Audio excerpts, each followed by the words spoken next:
Good day, ma'am. I am Joby Belbisnan of 3BSNA, Group 1. Today, I will be performing the Unang Yakap, or the Essential Intrapartum and Newborn Care.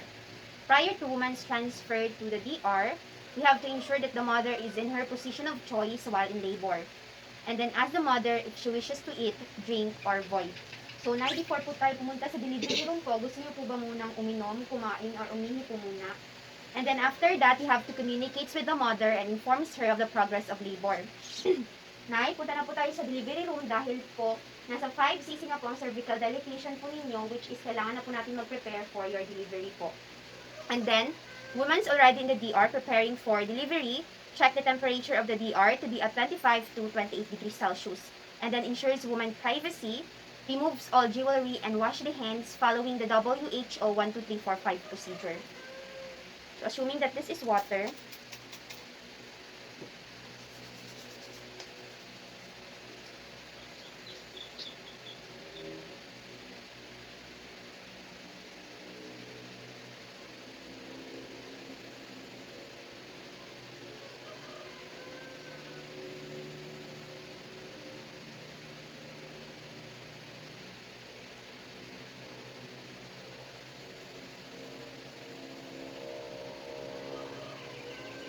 and then after that, we have to prepare a clean, clear resuscitation area on a firm and flat surface.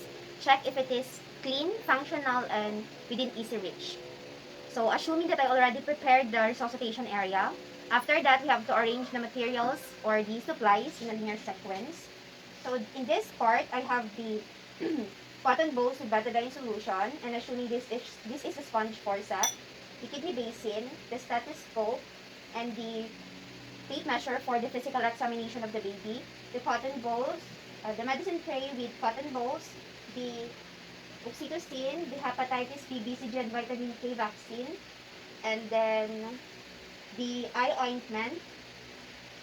And then in this separate table, I have the two clean dry linen, then the baby's bonnet, and then the sterile area, which consists of the sterile gloves, the cord clamp, the 1 3cc syringe, 3 1cc syringe, the forceps or the instrument clamp, and then the bandage scissor. So after that, we have to cleanse the perineum using an antiseptic solution or the betadine solution.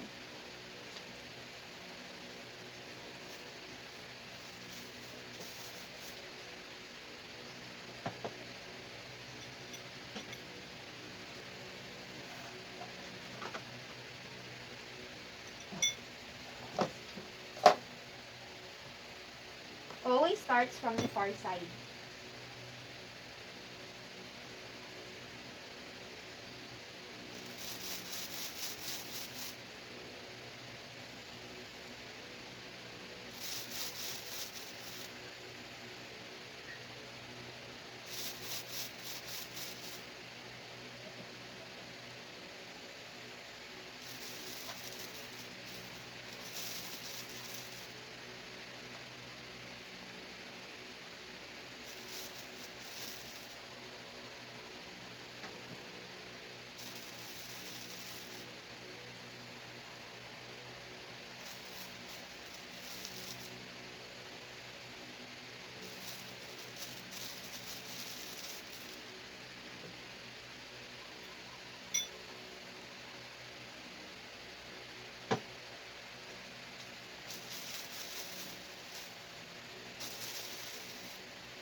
After that, we have to wash the hands and put on 2 pairs of sterile gloves.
After that, at the time of delivery, encourage the mother to push as desired.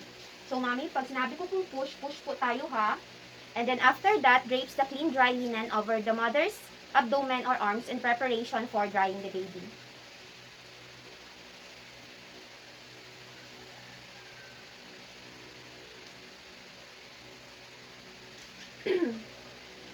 And then, after that, we have to apply sa perineal support and thus control delivery of the head.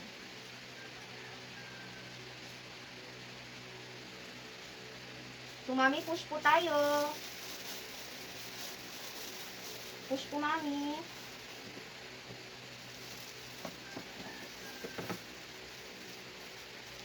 And then, calls the time of birth and the sex of the baby. So, baby girl's out at 9:45 a.m. And then, informs the mother of the outcome. So, mami, lumabas na po si baby. And it's a baby girl po. After that, for the first 30 seconds of the baby, thoroughly dries the baby starting off from the face, the head, down to the extremities for at least 30 seconds and perform quick check of breathing.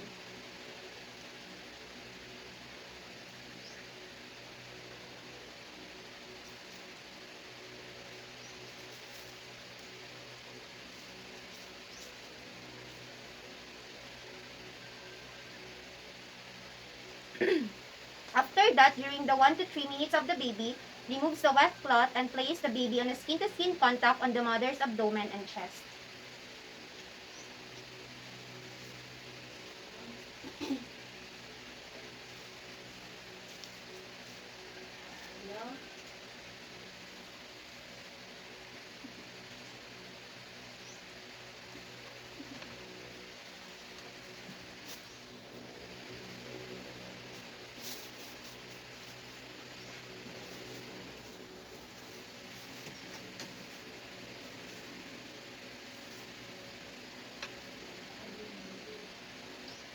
And then covers the baby with a dry cloth and the baby's head with a bonnet.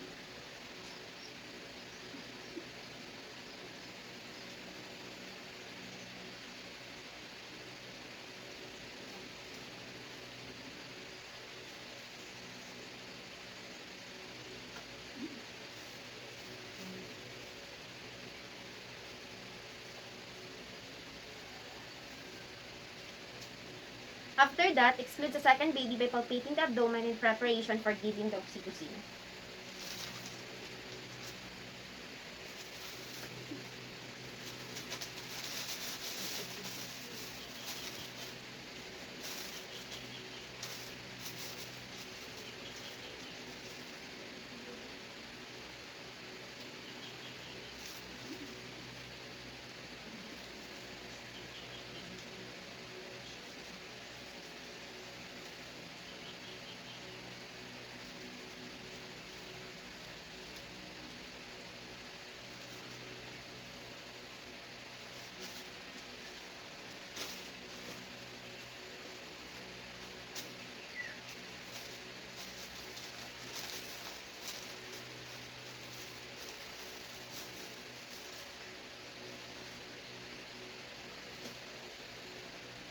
And then gives the IM oxytocin within 1 minute of baby's birth after wiping the soiled gloves with a wet cloth, then dispose wet cloth properly.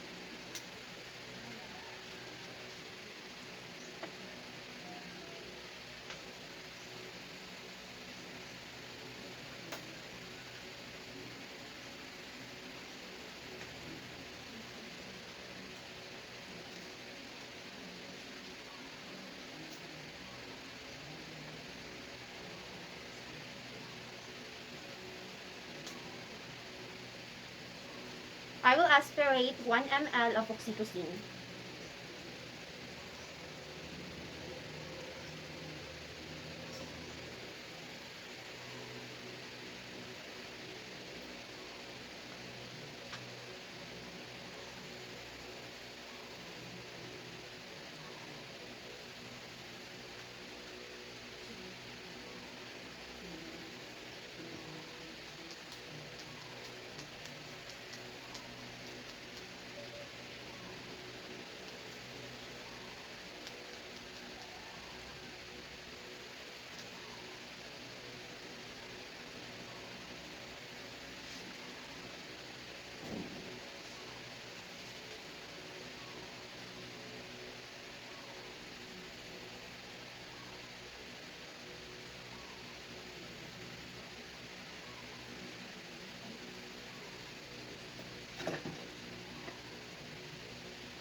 Mami, mag-inject lang po ako ah.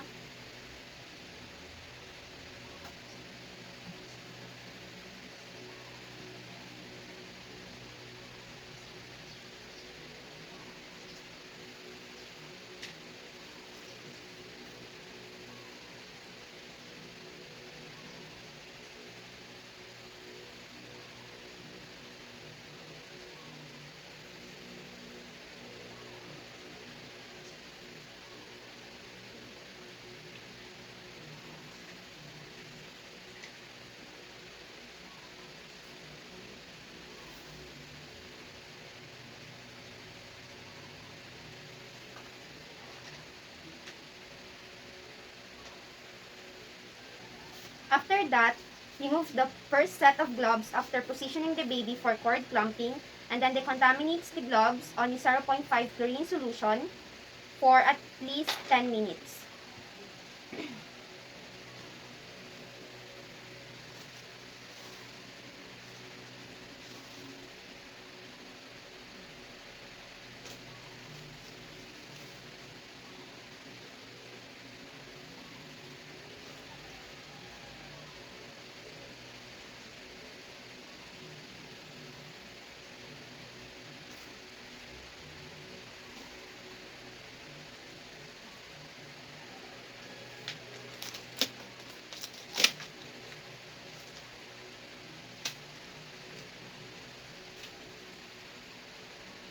And then after that, we have to palpate the umbilical cord to check for pulsations.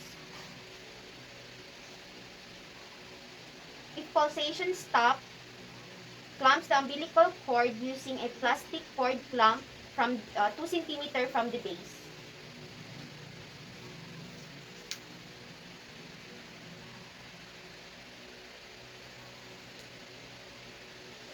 And then using the instrument clamp, clamp the cord 5 cm from the base.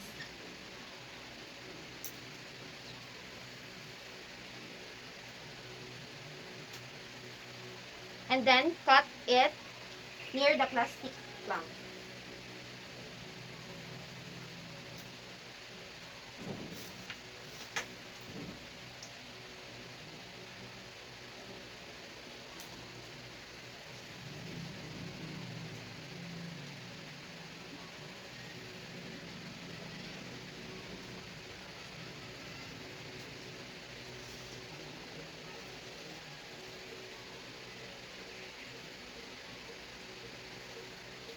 After that, perform the AMESL.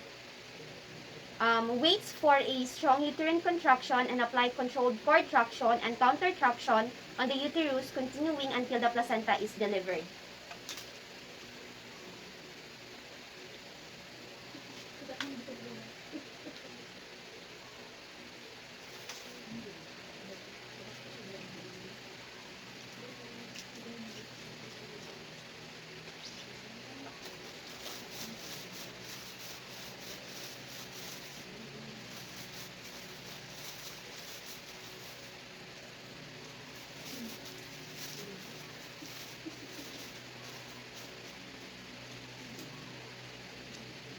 After that, massage the uterus until it is firm.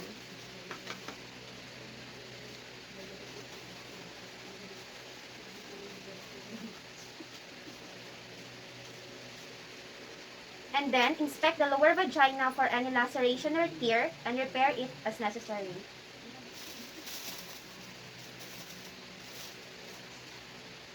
After that, examines the placenta for completeness and abnormalities.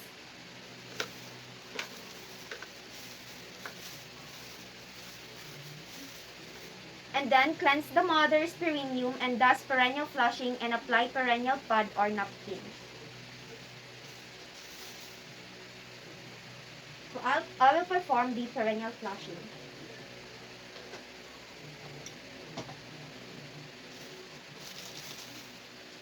Always starts from the far side.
And then after that, checks the baby color and breathing.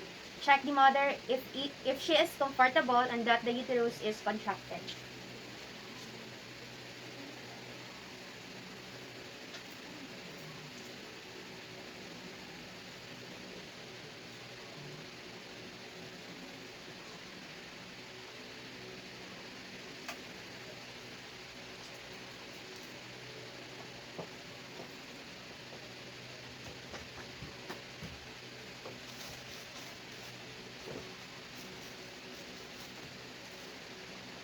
After that, dispose the placenta on a leak-proof container or plastic bag.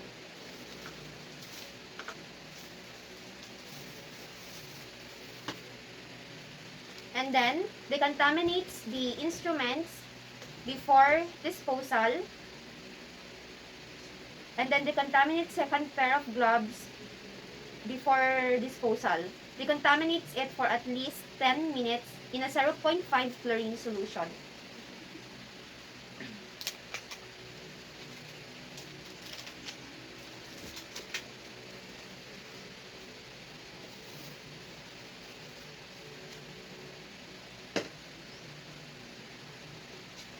After that, advise the mother to maintain skin-to-skin contact on the baby, and the baby should be prone on the mother's chest and between the breast with the head turned to one side.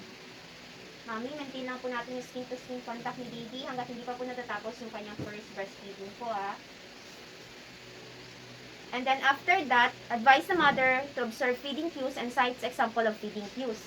So, mami, mapapansin niyo po, nagutom na po si baby if hinanap niyo na po yung nipple niyo or di po kaya pag tinusok niyo po banda dito sa cheeks niya and sinusundan po ng buwangan niya yung kamay niyo po. And then after that, supports the mother and instructs her on the positioning and attachment. And then waits for a full breastfeed to be completed.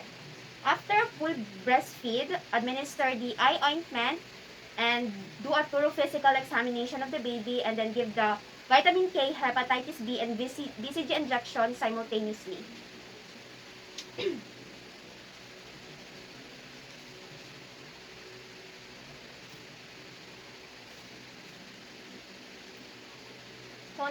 So now I will be administering the eye ointment or the erythromycin, starting off from the inner to the outer canthus.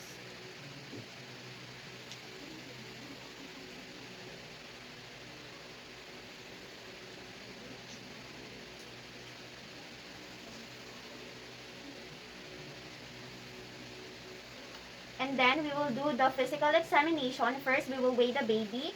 So, after weighing the baby, we will perform the Apgar scoring, and then we will measure the baby using a tape measure after. So, assuming that I've already weighed the baby, now I will be performing the Apgar scoring and the measuring the baby.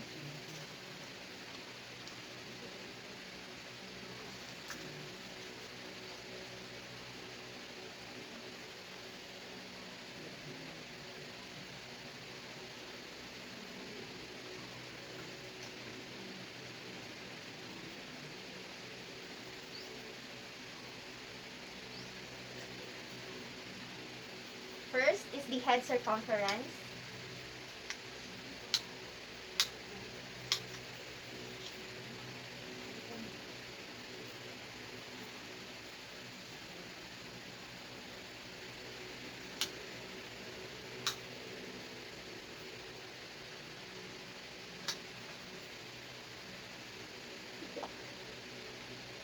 And then the chest circumference.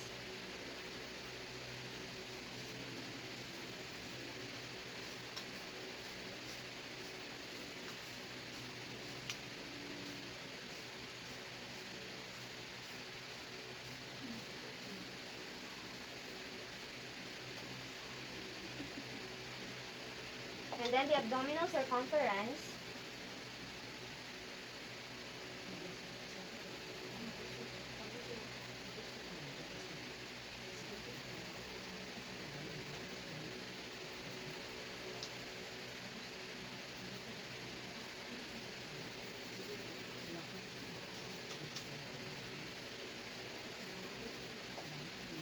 and then the length of the baby.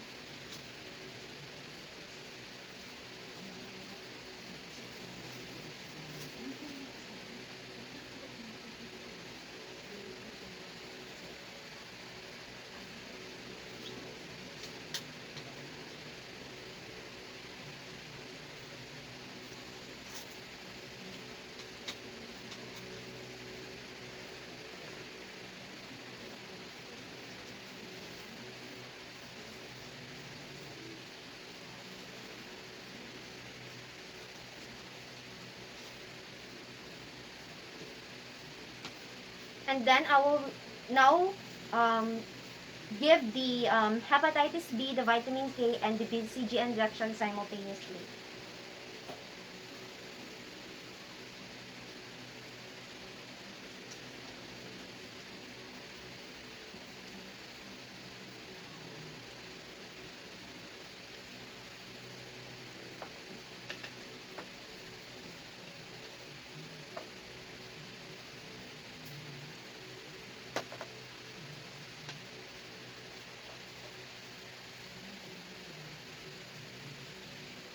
First is the BCG. I will aspirate a 0.05 ml of BCG.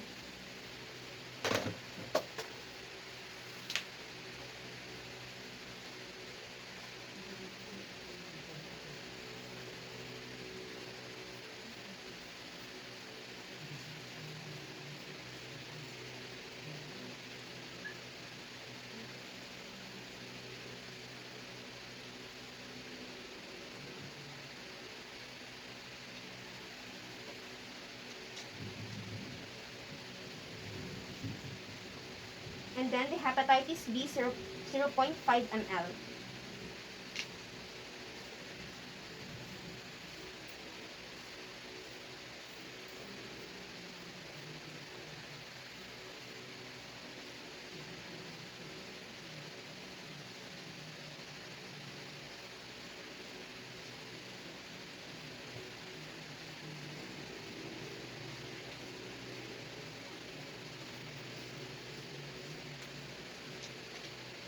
And then the vitamin K 0.1.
So first, I will be administering the um, hepatitis B vaccine on the vastus lateralis of the baby intramuscularly.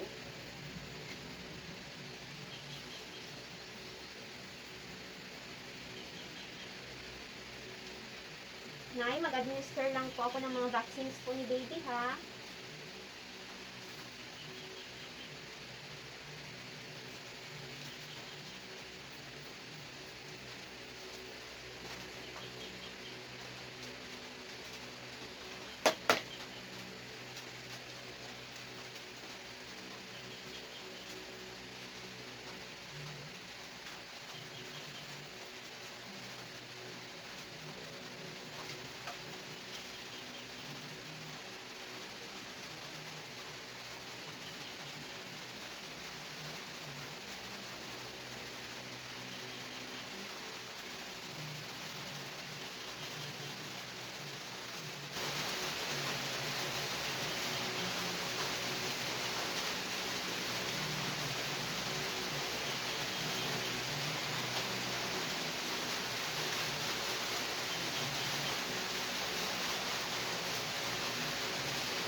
After that is the vitamin K on the other side of the vastus of the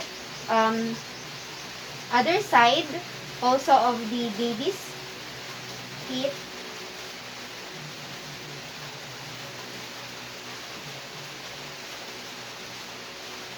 Baby's thigh rather on the vastus lateralis also.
And then the last one is the BCG, intradermally on the deltoid of the baby.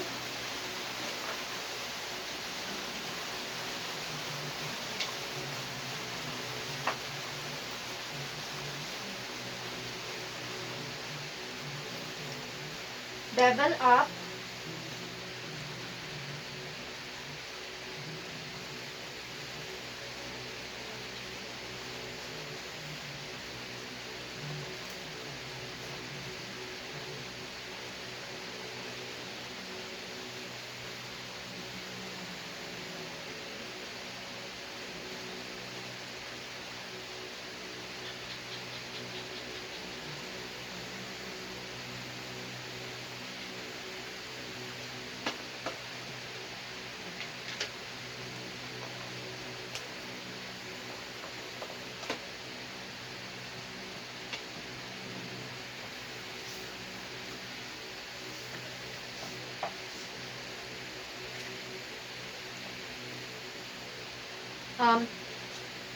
Erythromycin treat bacterial infection. Vitamin K helps in the blood clotting and it prevents excessive bleeding on the baby. And then the hepatitis B, it prevents the liver infections caused by the hepatitis B virus. And then the best BCG is to fight the tuberculosis. And then after that, advise optional delayed of birthing of the baby. So, Nay, hindi po muna natin pwede liguan si baby for about 6 hours po to 24 hours. Dahil po, it protects the newborn skin from bacterial invasion and it keeps the skin conditioned and it keeps the blood sugar of the baby stable and often causes the baby to cry also. Both of these can promote hypoglycemia. And then, advised breastfeeding per demand. So, Nay, pag napapansin nyo po na gutom na po si baby, breastfeeding lang po muna tayo And then after that, check the baby's breathing and color and check the mother's vital signs and massage the uterus for every 15 minutes.